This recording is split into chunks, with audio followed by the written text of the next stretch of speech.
Sir पढ़ दीजिए। हम लोग भारतीय न्याय संहिता 2023 पढ़ रहे हैं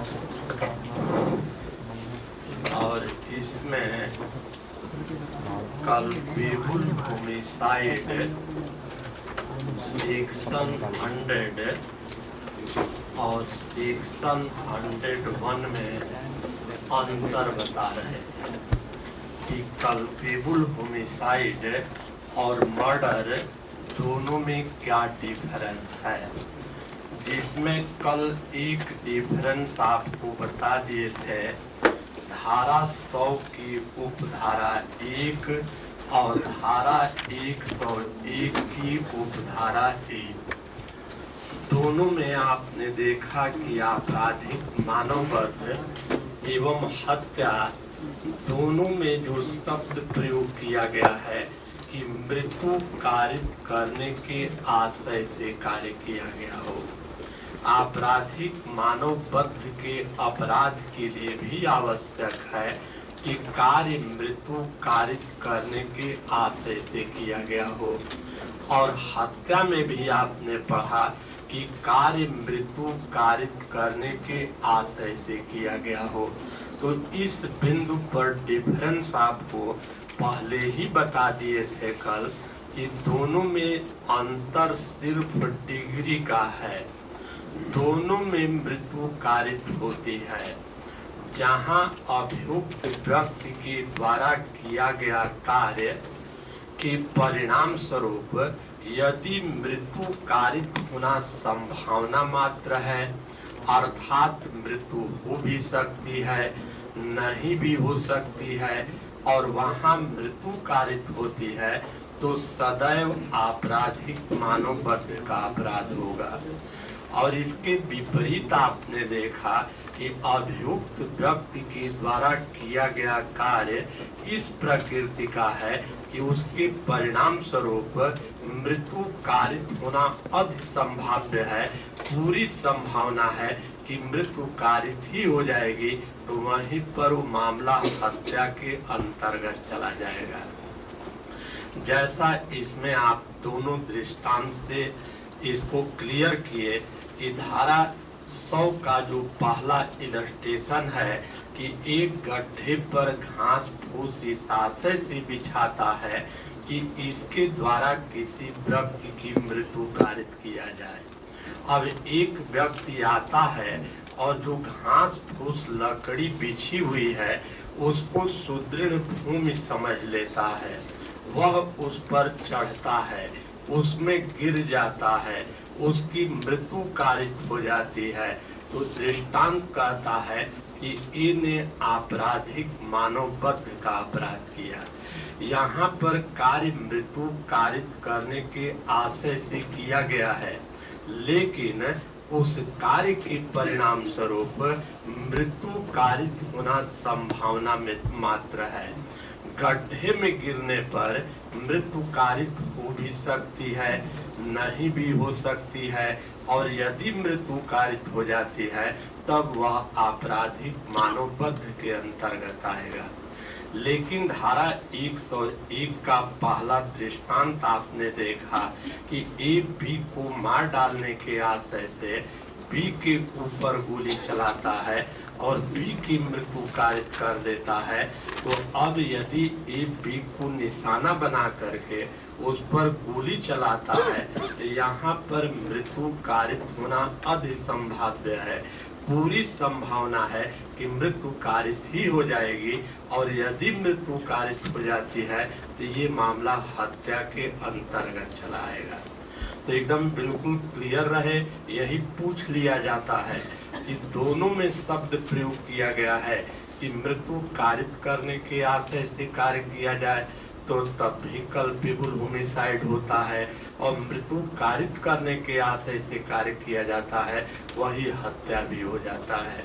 तो दोनों में अंतर क्या है? केवल संभावना एवं अधिसंभावना को लेकर के अंतर है। जहाँ कार्य के परिणाम स्वरूप मृत्यु कारित होना संभावना मात्र है, कि मृत्यु हो भी सकती है, नहीं भी हो सकती है, वहां पर मृत्यु कारित होगी तो आपराधिक मानव पथ का अपराध होगा। लेकिन जहां अभियुक्त द्वारा किया गया कार्य इस तरीके से किया गया है कि उसके परिणाम स्वरूप मृत्यु कारित होना अधिक संभाव्य है, पूरी संभावना है कि मृत्यु कारित ही हो जाएगी, तो वहीं पर वह हत्या हो जाता है। नोट करें, लिखे इसको।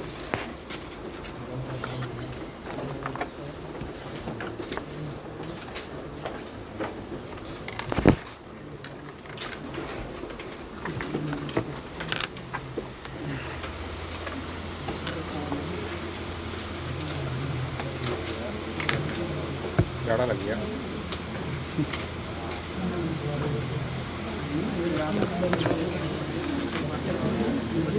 क्या नाम है?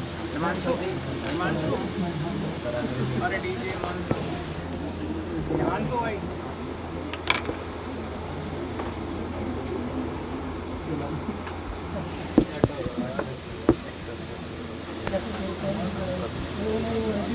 अरे लो रविकांत, ऑफिस में जाओ, भारतीय दंड संहिता लिखा होगा उसको अरे वाली साइड के बीच में क्यों लगा?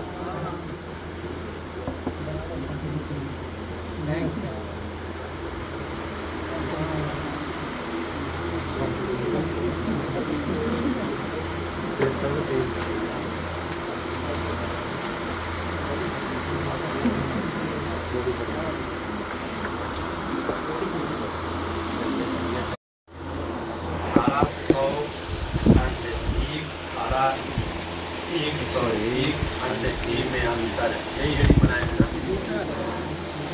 आवाज पीछे पहुंच रही है ना।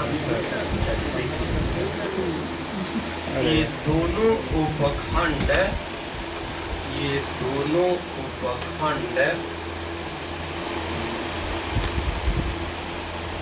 इस बात को स्पष्ट करते हैं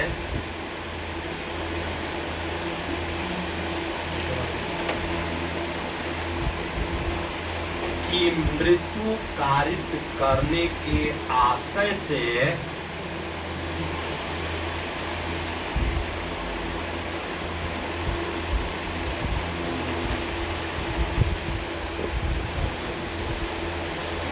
कार्य किया गया हो।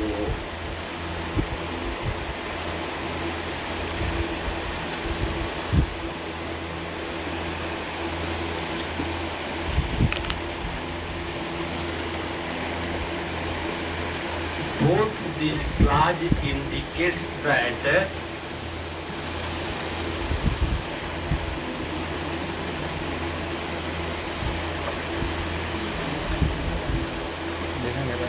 act has been done with the intention of causing death.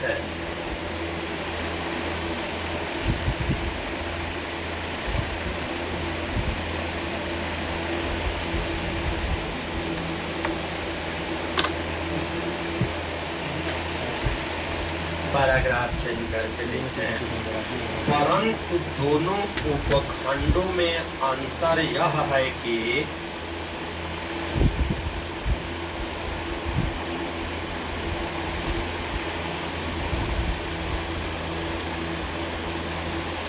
जहां कार्य मृत्यु कारित करने के आशय से किया जाता है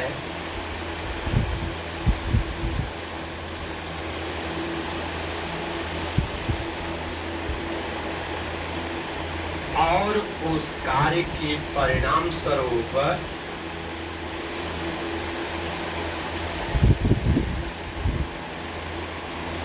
मृत्यु कारित होना संभाव्य है।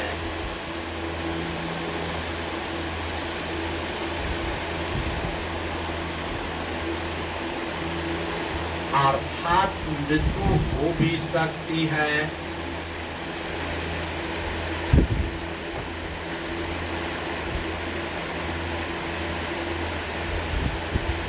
और नहीं भी हो सकती है,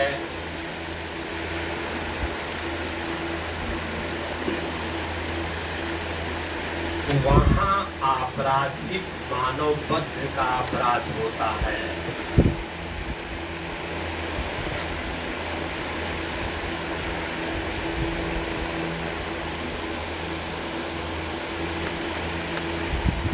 Both these clause clears that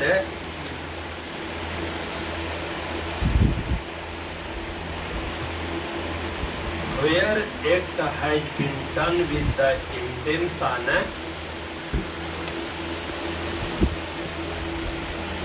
of causing death,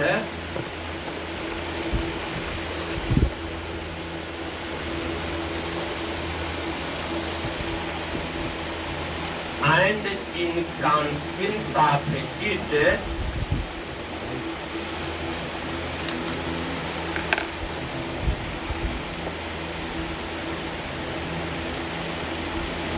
of any person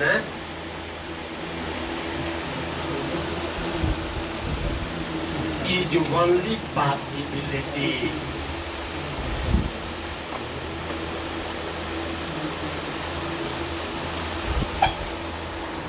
It means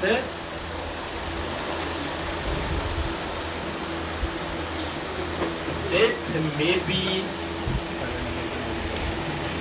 or may not be caused.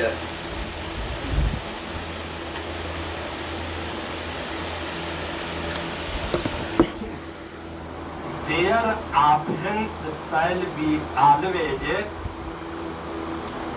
culpable homicide.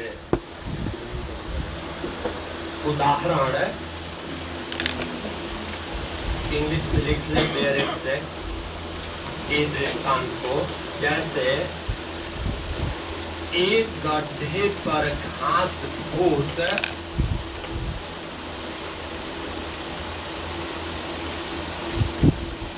इस आशय से बिछाता है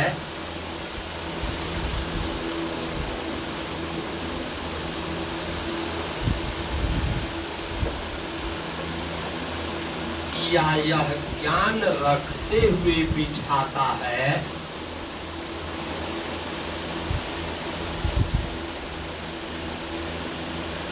कि किसी व्यक्ति की मृत्यु कारित किया जाए।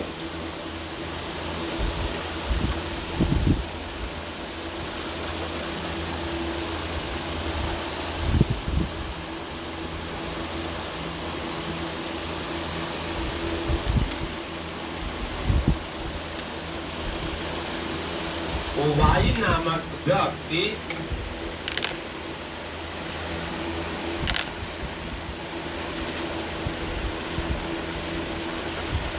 घास फूस को सुदृढ़ भूमि समझकर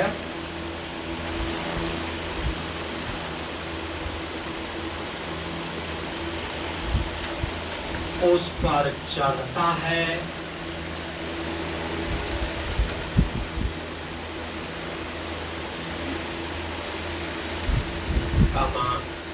गड्ढे में गिर जाता है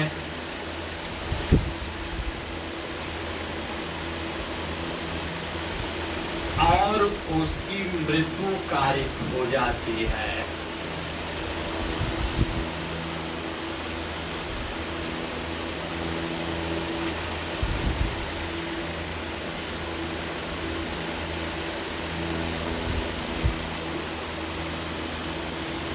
यहाँ इन्हें आपराधिक मानवबद्ध का अपराध किया।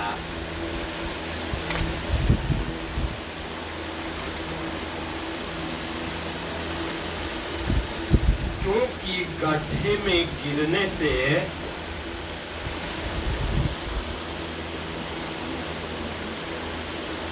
मृत्यु कारित होना संभावना मात्र है।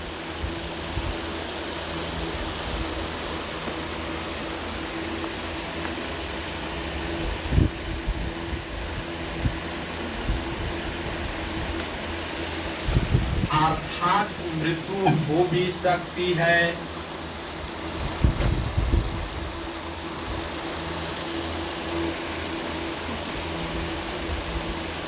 नहीं भी हो सकती है।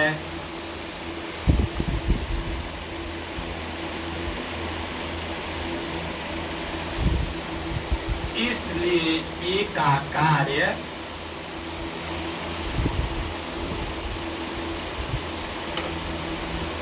आपराधिक मानव पक्ष के अंतर्गत आएगा।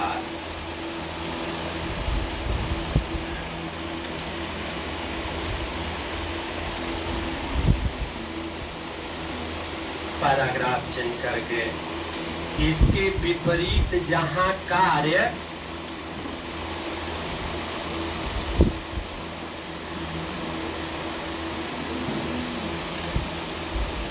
मृत्यु कारित करने के आशय से किया जाता है,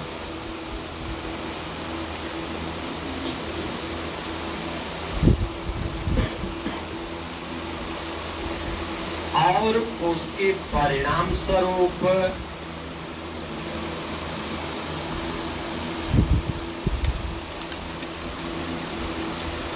मृत्यु कारित होना अतिसंभाव्य है।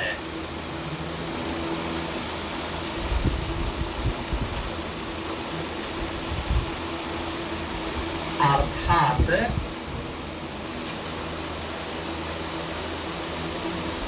मृत्यु हो ही जाएगी,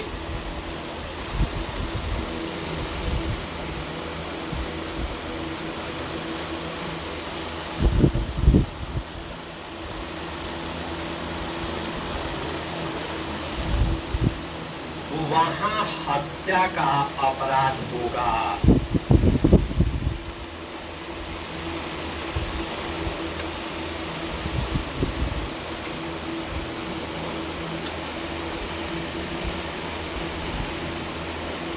जैसे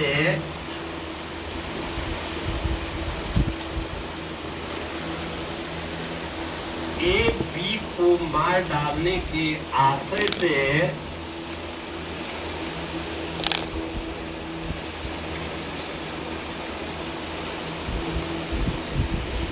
बी के ऊपर गोली चलाता है।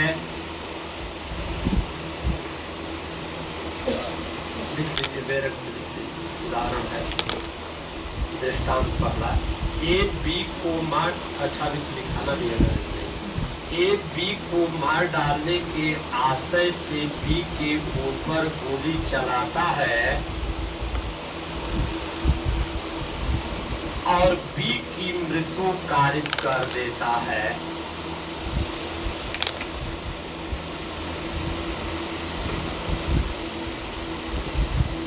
तो यहाँ ए हत्या के अपराध का दोषी होगा। On this contrary,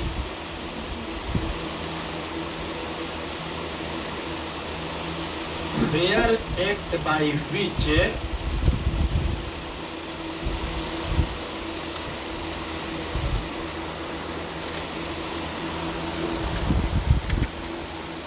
the death is caused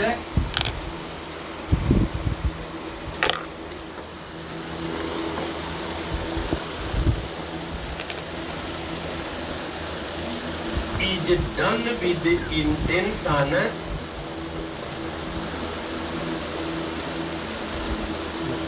of causing death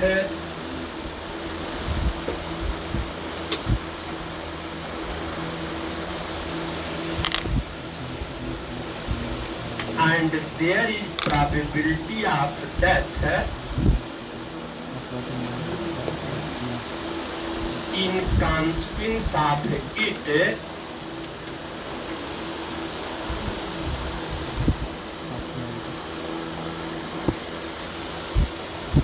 it means there is a whole possibility of death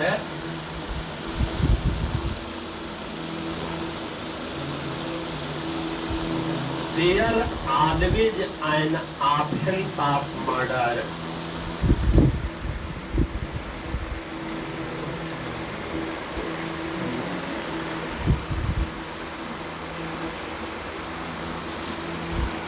paragraph change करके धारा 101 का दृष्टांत ए इसको स्पष्ट करता है।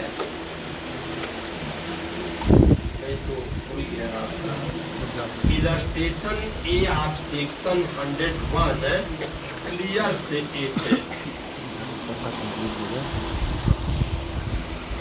संभावना हो भी सकती है और नहीं भी हो सकती है। A should B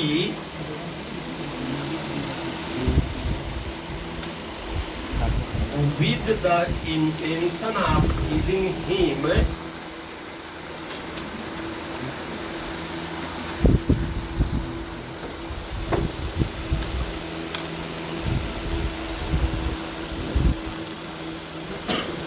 he died in consequence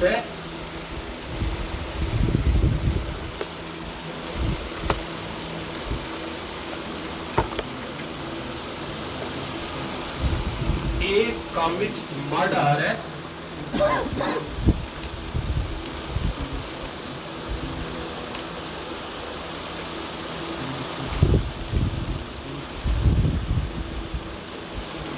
because there is all probability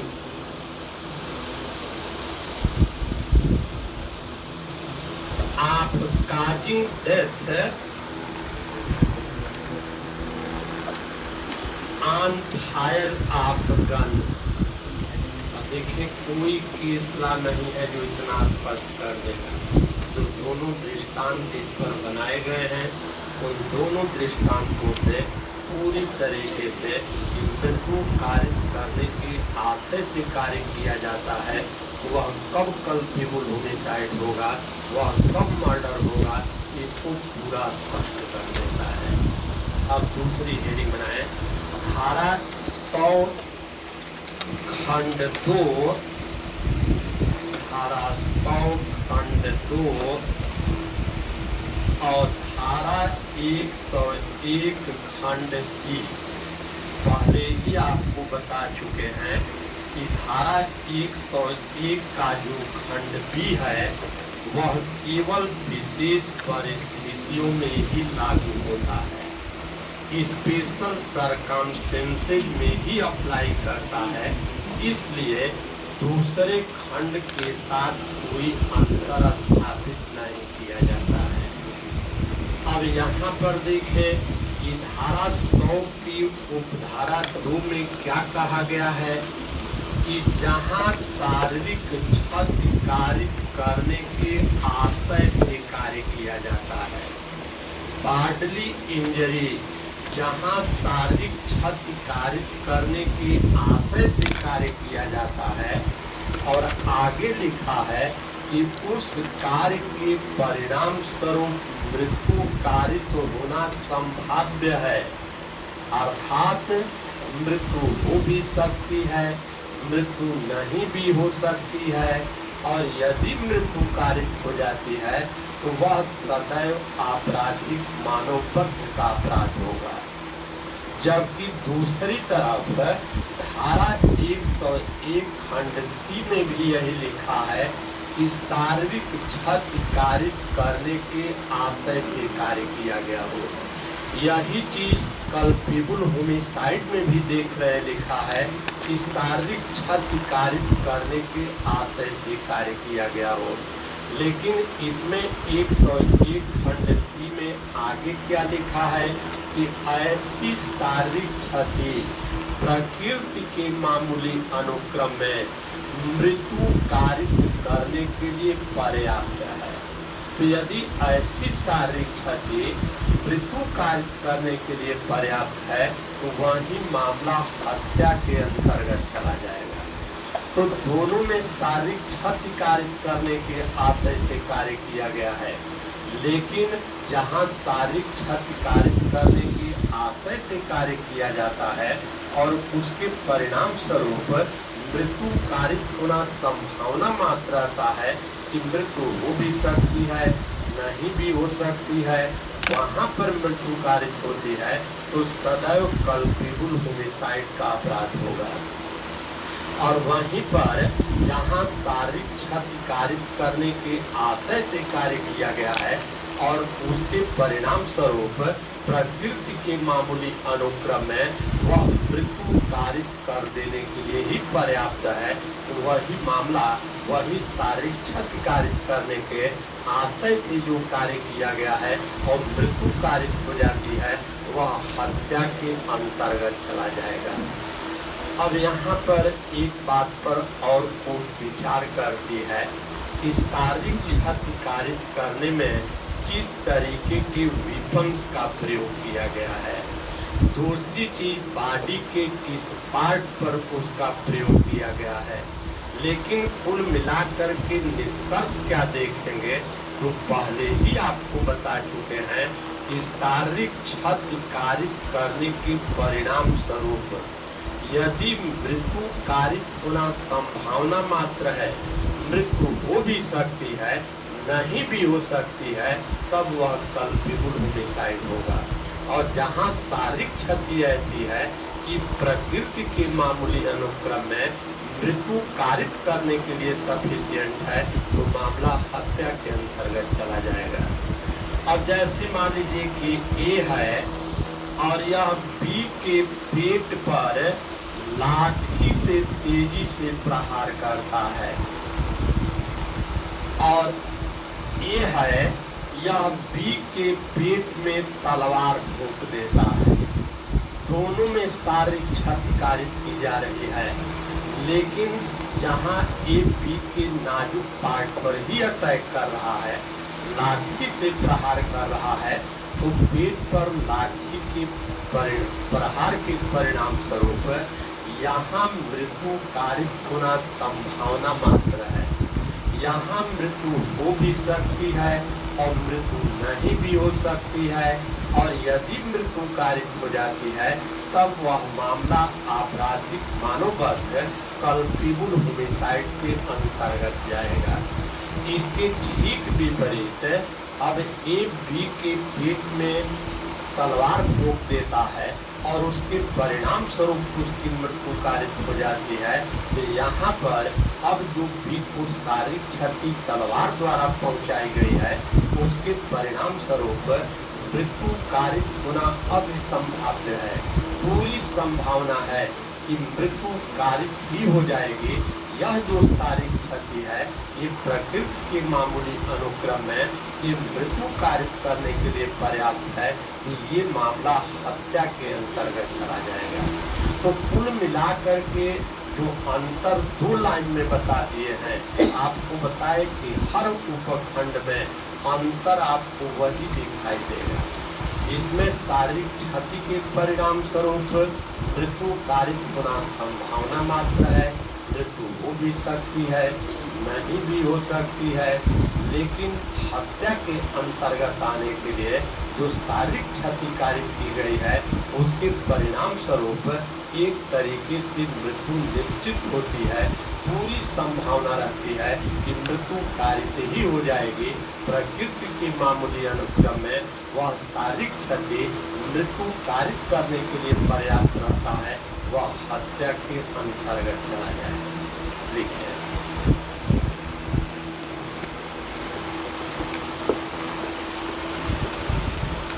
यदि अभियुक्त द्वारा आशय पूर्वक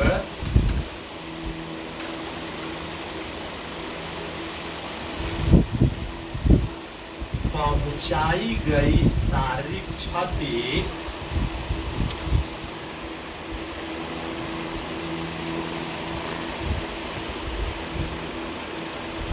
इस प्रकार की है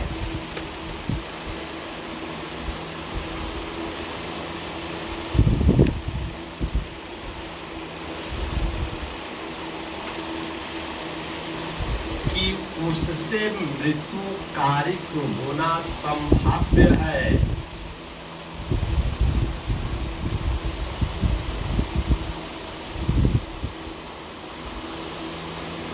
अर्थात मृत्यु हो भी सकती है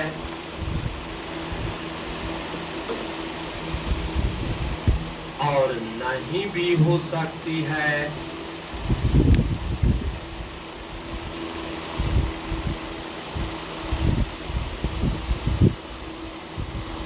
तो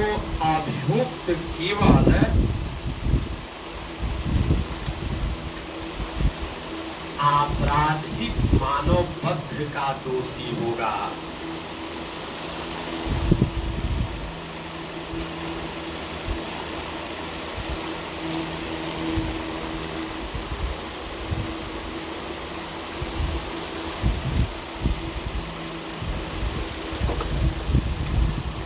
Where bodily injury causing by accused,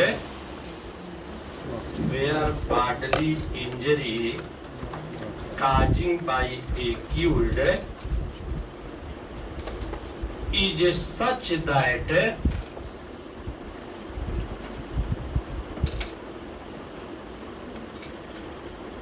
death in consequence of which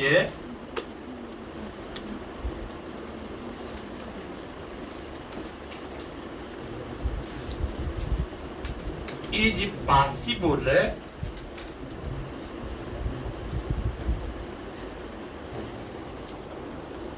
it means death may be or may not be ensured.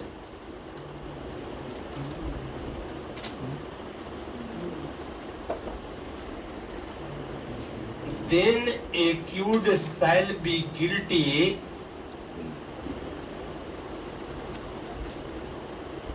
for culpable homicide.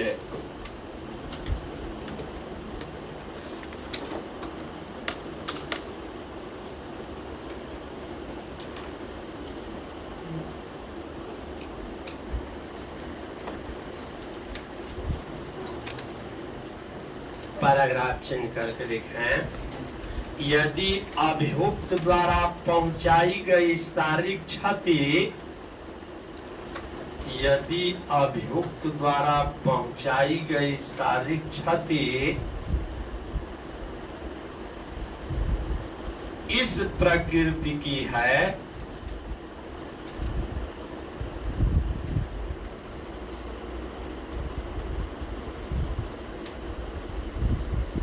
कि प्रकृति के सामान्य अनुक्रम में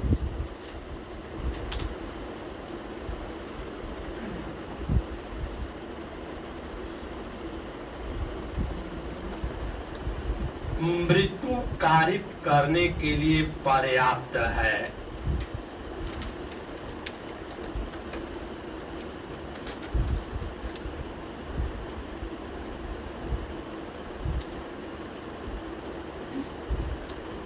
तब वह हत्या के अपराध के लिए दोषी होगा। If the injury done by the accused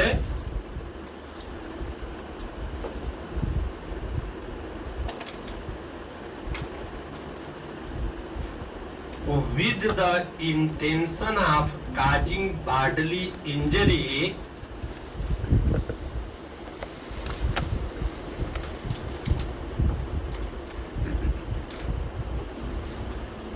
which is sufficient to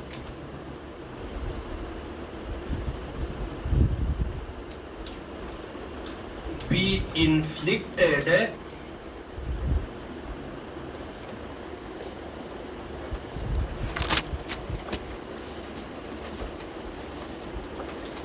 in the ordinary course of nature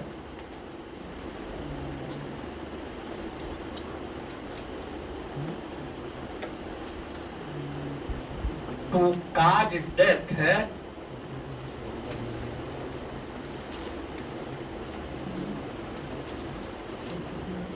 then he shall be liable for murder.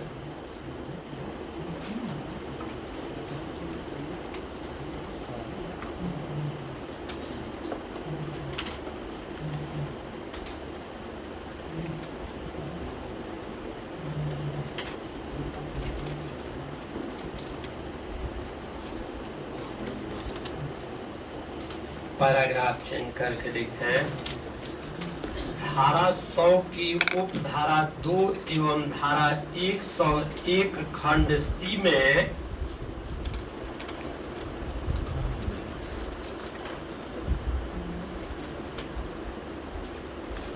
अंतर स्थापित करने में धारा 100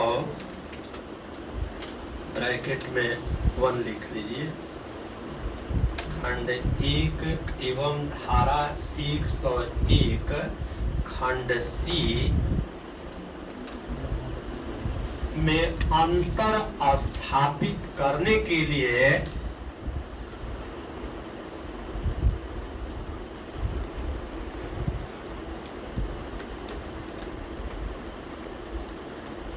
प्रयुक्त हथियार भी महत्वपूर्ण है।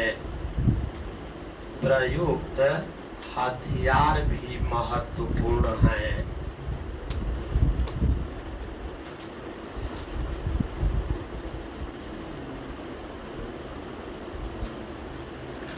Weapons which is used in causing bodily injury.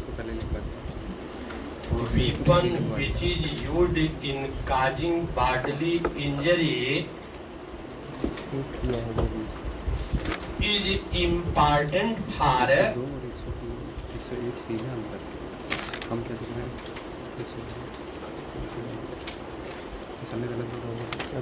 differentiating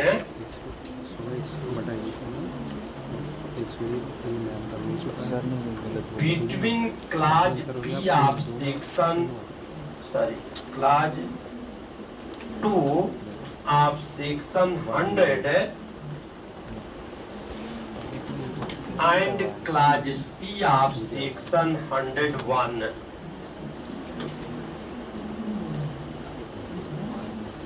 नीचे केस लिखे आर बनाम गोविंदा, आर बनाम गोविंदा 1876 1876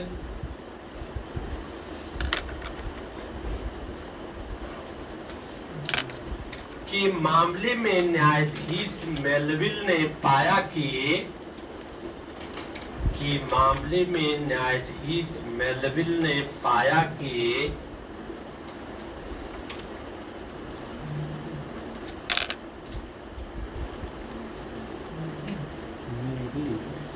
अभियुक्त द्वारा अपनी पत्नी को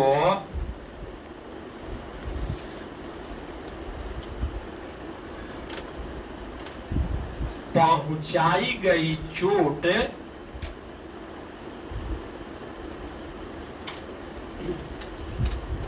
इस प्रकार की थी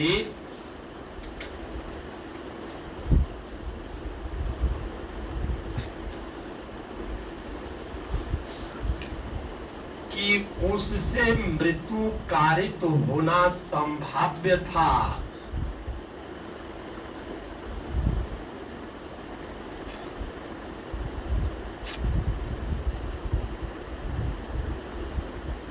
न कि अधिसंभाव्य था।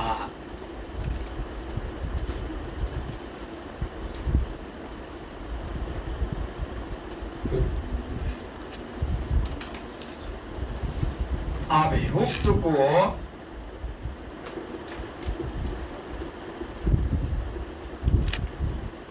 धारा 299 खंड 2 भारतीय दंड संहिता अभियुक्त को धारा 299 खंड 2 भारतीय दंड संहिता ब्रैकेट में अब धारा 100 की उपधारा 2 के अंतर्गत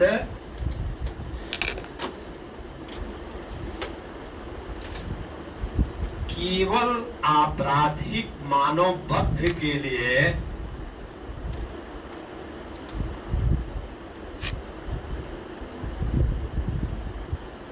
दोषी ठहराया गया।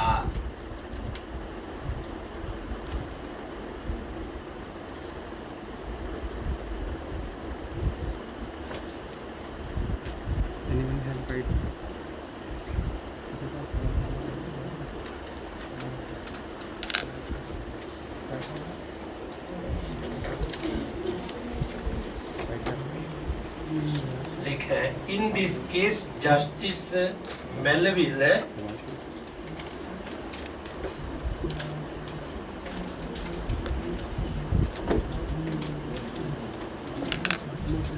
held that causing injury to wife by accused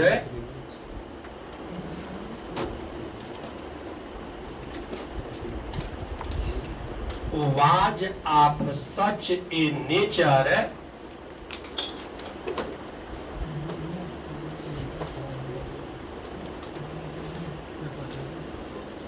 in which there was only possibility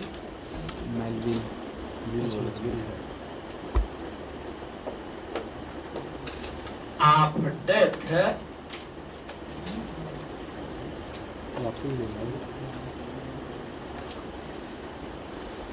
not probability of death,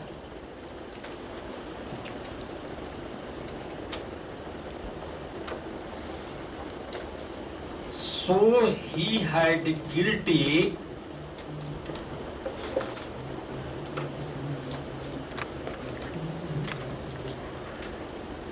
under section 299B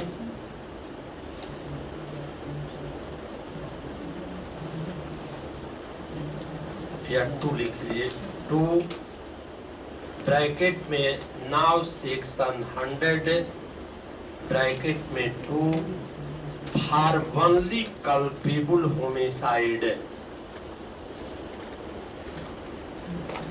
अब नेक्स्ट हेडिंग बनाए धारा 100 की उपधारा 3 और धारा 101 की उपधारा डी, दोनों में क्या डिफरेंस है? अब वही सेम चीज सेक्शन 100 में आपने पढ़ा कि जहां कोई कार्य इस नॉलेज के साथ किया जाता है, इस ज्ञान के साथ किया जाता है कि उसके परिणाम स्वरूप मृत्यु कारित होना संभाव्य है, अर्थात जहां नॉलेज रखते हुए कोई कार्य किया जाता है और उस कार्य के परिणाम स्वरूप यदि मृत्यु कारित होना संभावना मात्र है कि मृत्यु हो भी सकती है, नहीं भी हो सकती है, और यदि मृत्यु कारित हो जाती है तो वहां पर कल्पेबल होमिसाइड का अपराध होगा। लेकिन जहां कोई व्यक्ति जानते हुए कार्य करता है, ज्ञान रखते हुए कार्य करता है कि उसका कार्य इतना खतरनाक है कि उस कार्य के परिणाम स्वरूप मृत्यु कारित होना अधिसंभाव्य है, पूरी संभावना है कि मृत्यु कारित ही हो जाएगी, तो वहीं पर मामला वह हत्या के अंतर्गत चला जाएगा। तो दोनों में अभियुक्त को जानकारी रहती है। तो जहां अभियुक्त जानते हुए कार्य करता है कि उस कार्य के परिणाम स्वरूप मृत्यु कारित होना संभाव्य है, मृत्यु हो भी सकती है, नहीं भी हो सकती है, वहां मृत्यु कारित होती है, तो वह कल्पेबल होमिसाइड होगा। लेकिन जहां पर कार्य जानते हुए किया जाता है और उसके परिणाम स्वरूप मृत्यु कारित होना अधिसंभाव्य है, पूरी संभावना है कि मृत्यु कारित ही हो जाएगी, वह मामला हत्या के अंतर्गत चला जाएगा। अब देखें दोनों में कितना माइन्यूट डिफरेंस है। इस पर 2 केस है। एक केस का नाम है गणेश दूले और जो दूसरी केस है उसका नाम है नगा पातू।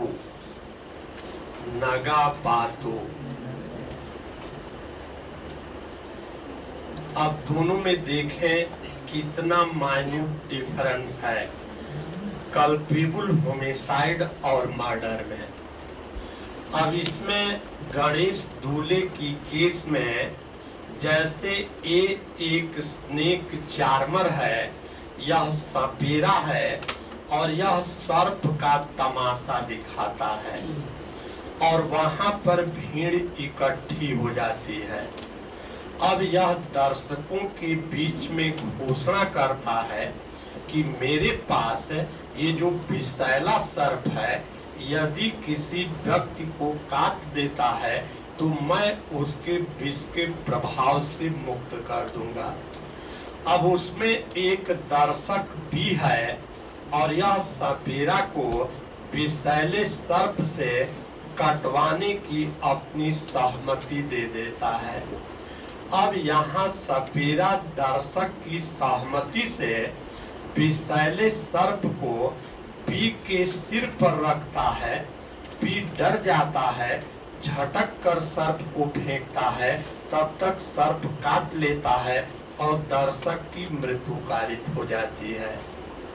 इसका फैक्ट सेम है कि ये एक स्नेक चार्मर है, सपेरा है और यह विषैले सर्प का तमाशा दिखाता है।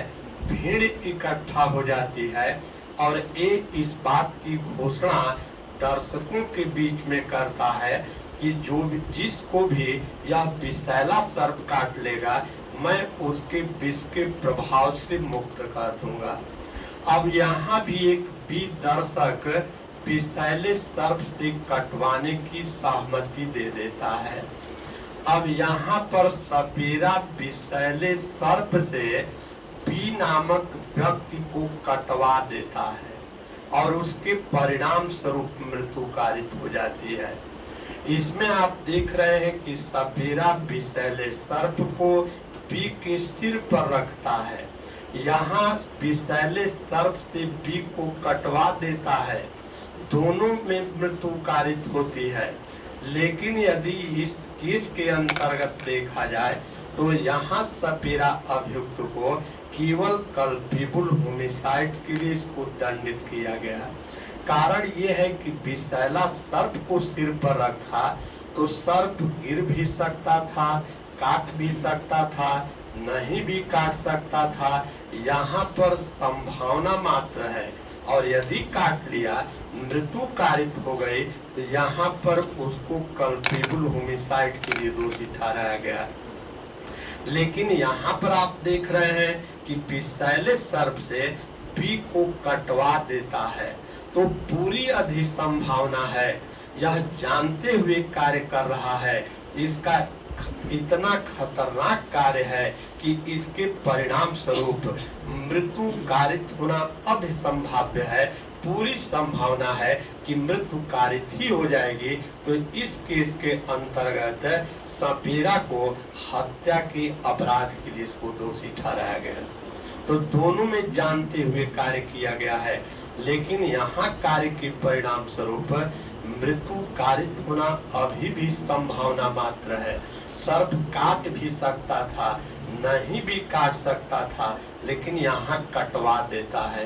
तो यहाँ मृत्यु कारित होना अधिक संभाव्य है।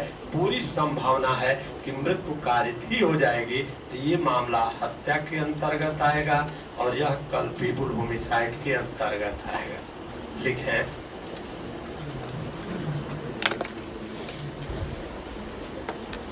यदि अभियुक्त को इस बात का ज्ञान है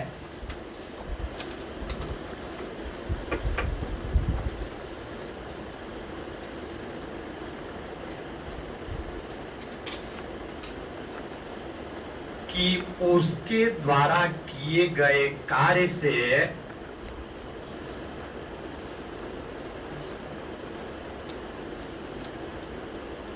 मृत्यु कारित होना संभाव्य है,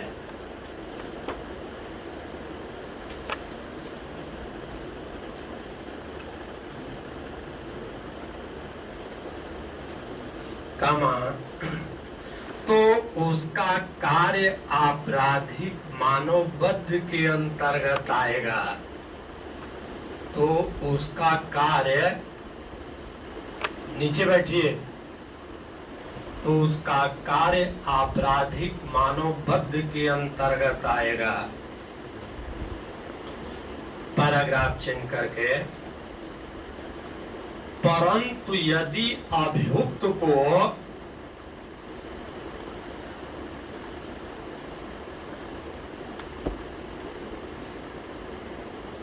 इस बात का ज्ञान है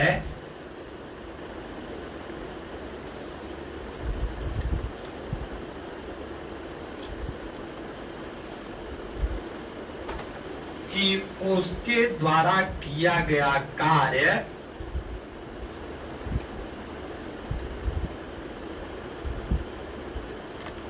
इतना खतरनाक है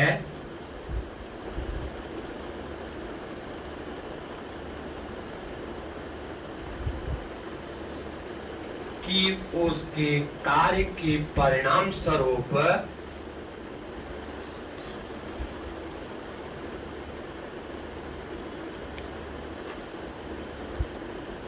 मृत्यु अवश्य कारित होगी।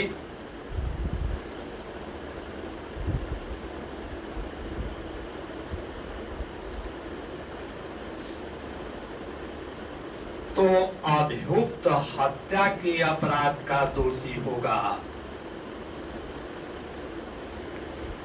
If accused has knowledge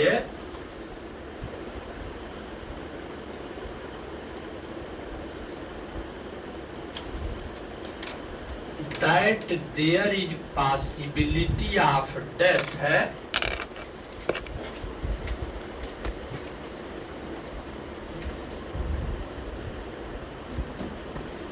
through act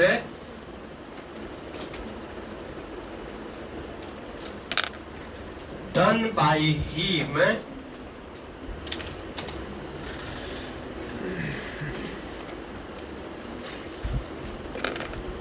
then his act will come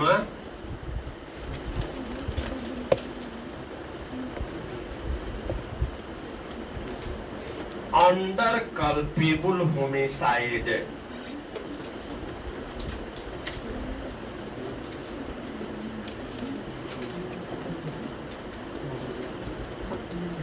paragraph change करके, but if accused has knowledge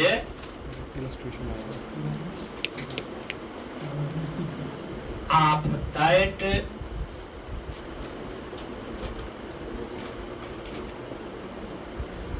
the act done by him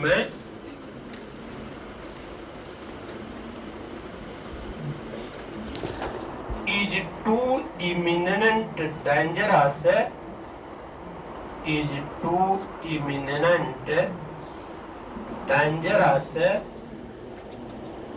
that death shall necessary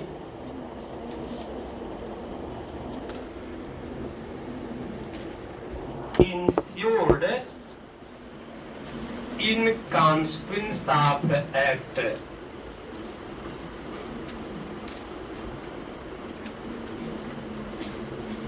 Then the accused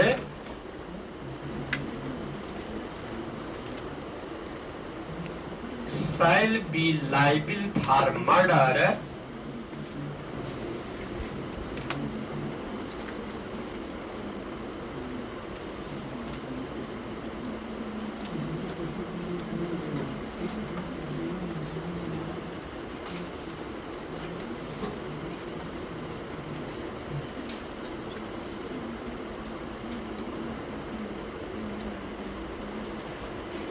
section 101 bracket में D.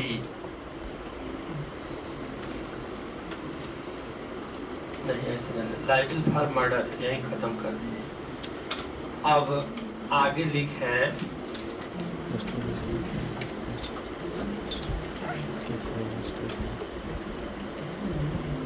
धारा 100 paragraph change करके खंड 3 एवं धारा 101 खंड D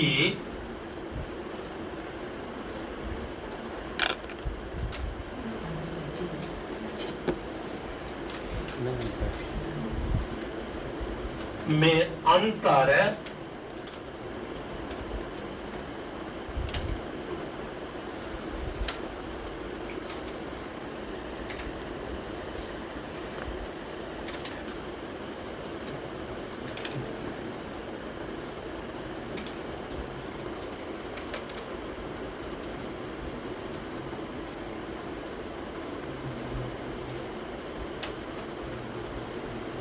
इन मामलों के माध्यम से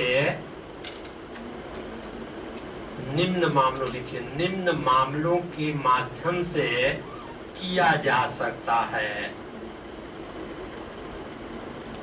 section 100 sub class C3 and section 100 sub class D may be differentiated through following cases। Ganesh Dubey. अब केस लिखें, Ganesh Dule. Ganesh Dule 1897 Calcutta high court. 1897 Calcutta high court के मामले में एक सपेरे ने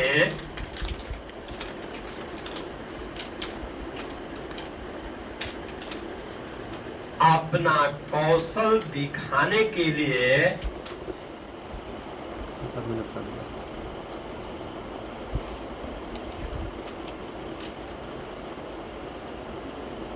कुछ लोगों को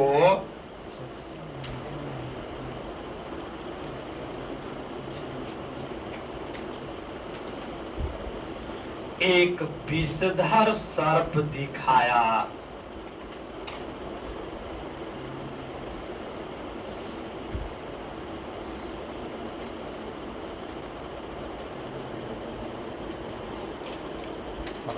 और उसको एक व्यक्ति के सिर पर रख दिया।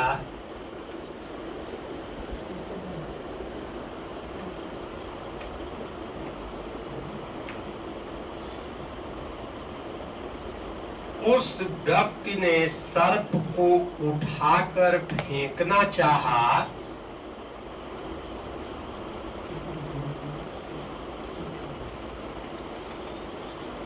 परंतु सर्प ने उसे काट लिया।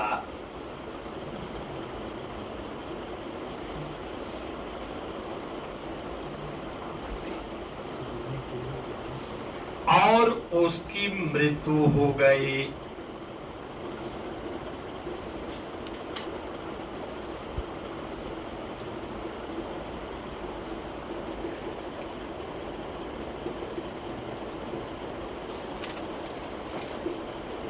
सपेरे को धारा 299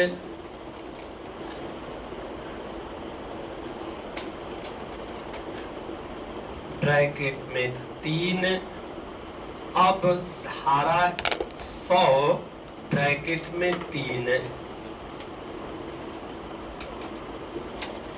के अंतर्गत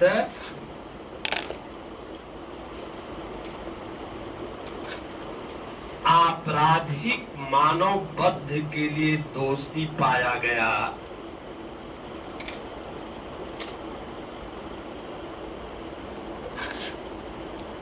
A snake charmer exhibited in public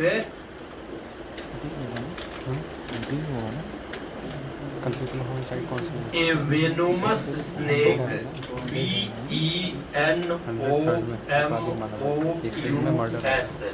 Piscilla, venomous snake, whose fangs, fangs,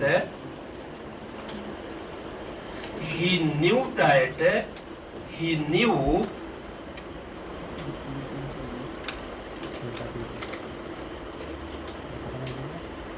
had not been extracted, had not been extracted, and to show his own skill,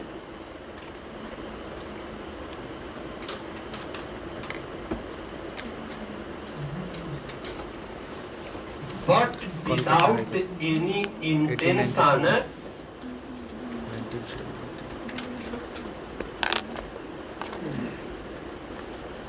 to cause harm,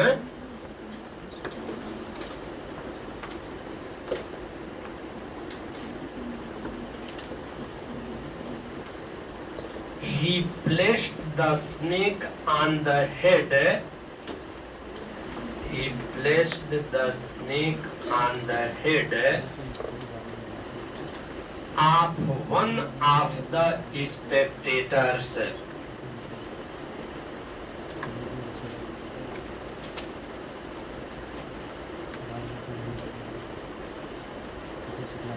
The spectator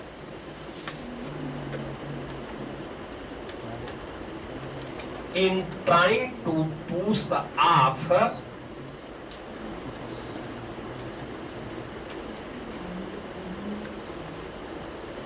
the snake was bitten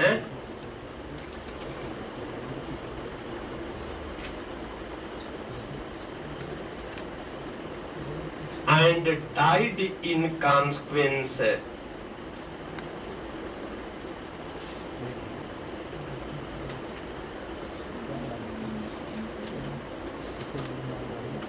The snake charmer was held guilty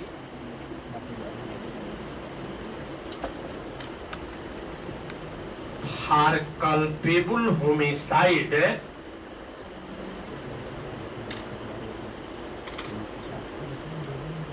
under clause 3 of section 299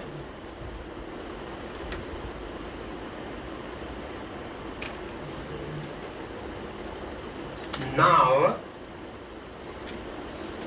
clause C of section 101.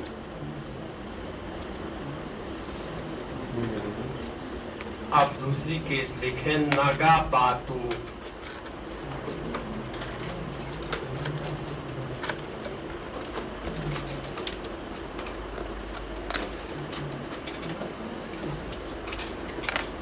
उन्नीस सौ 1921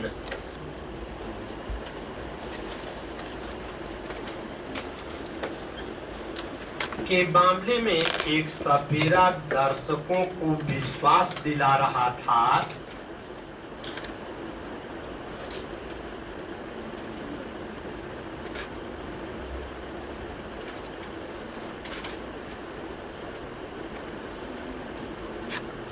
कि वह सर्प के विष के प्रभाव से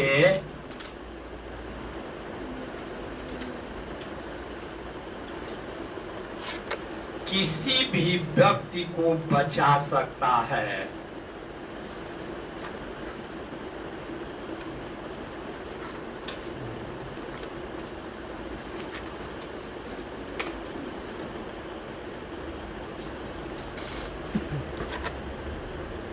कमा सपेरा ने एक दर्शक को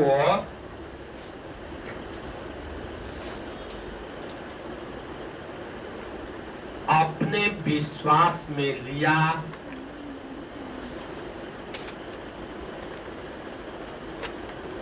तथा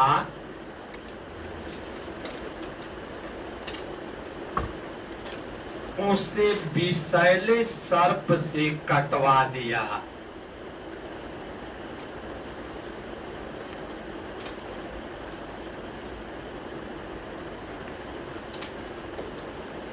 और दर्शक की मृत्यु हो गई।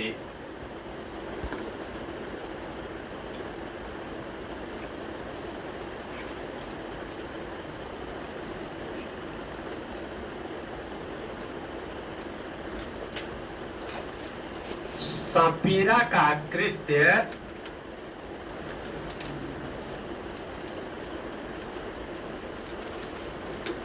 इतना खतरनाक था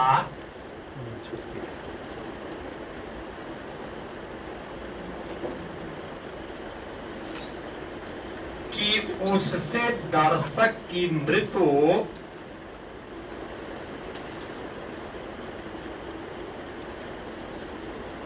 अधिसंभाव्य थी।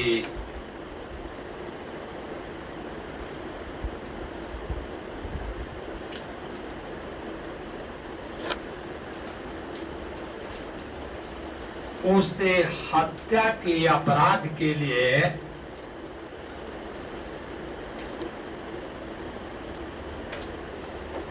दोषी पाया गया।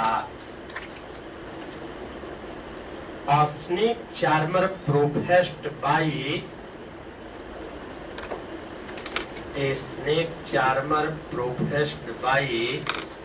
tattooing TATOOING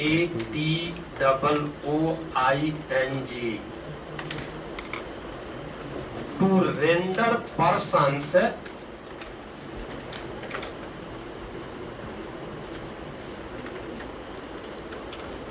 immune from the effect of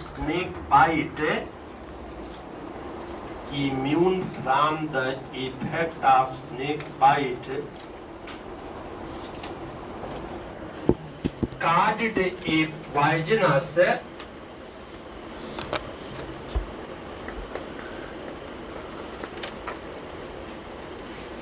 snake to bite.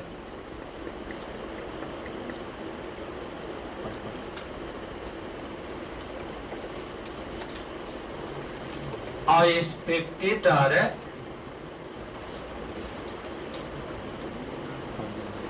whom he tattooed he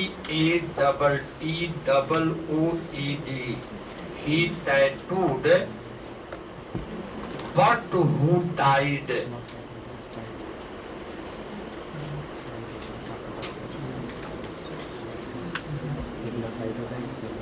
Act of snake charmer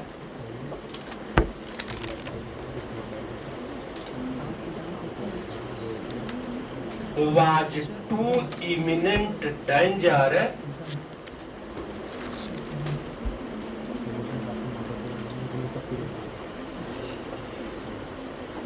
because of which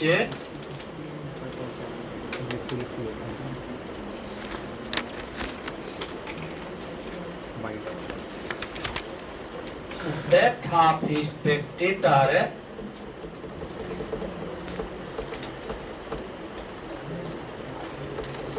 was highly probable.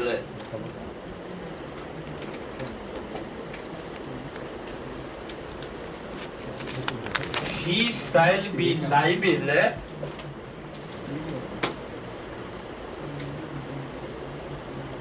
for the offense of murder.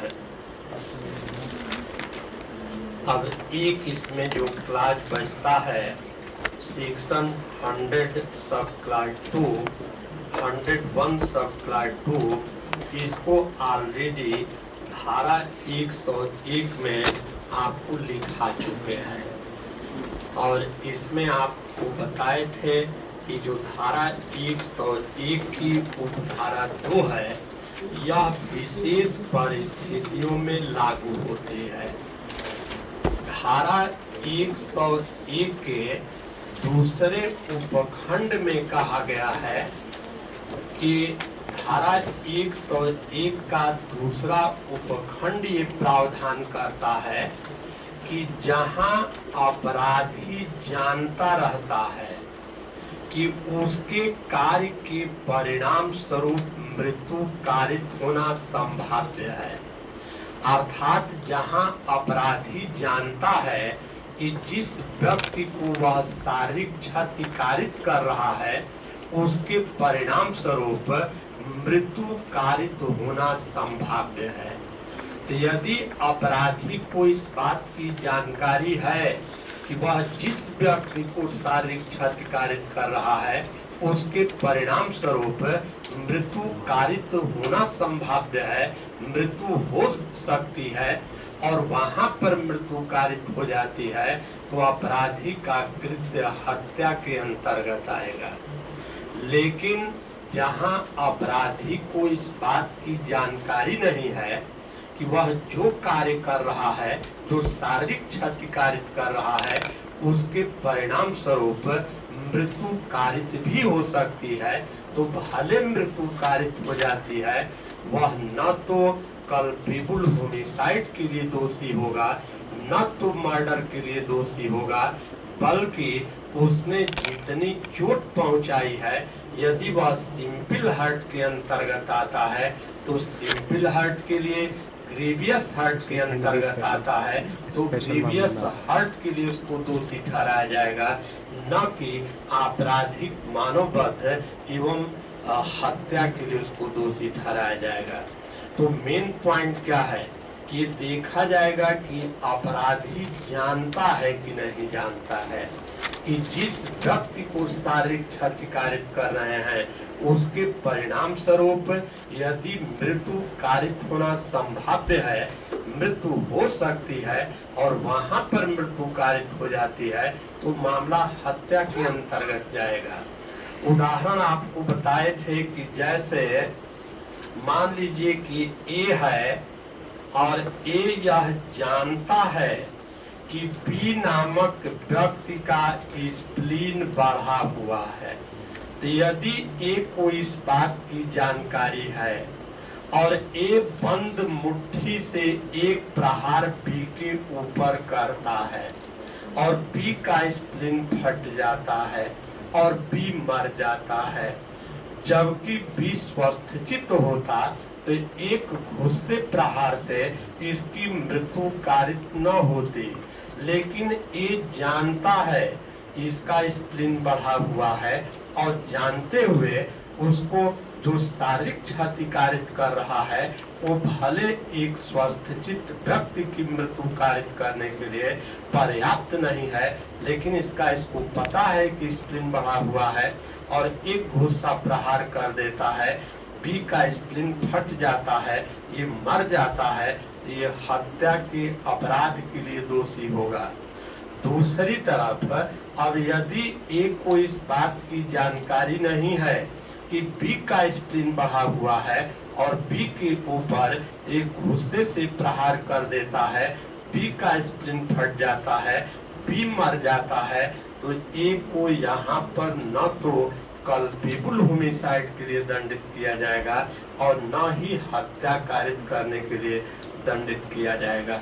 अब यहाँ पर देखा जाएगा कि यदि बी स्वस्थचित्त होता तो घुस्से से प्रहार करने पर कौन सा अपराध बनता, तो केवल सिंपल हर्ट कारित होती, इसको केवल साधारण चोट पहुंचती, तो एक की जो लाइबिलिटी है यहाँ पर ये केवल सिंपल हर्ट के लिए होगा, न कि कल्पेबल होमिसाइड एवं मर्डर के लिए होगा। बस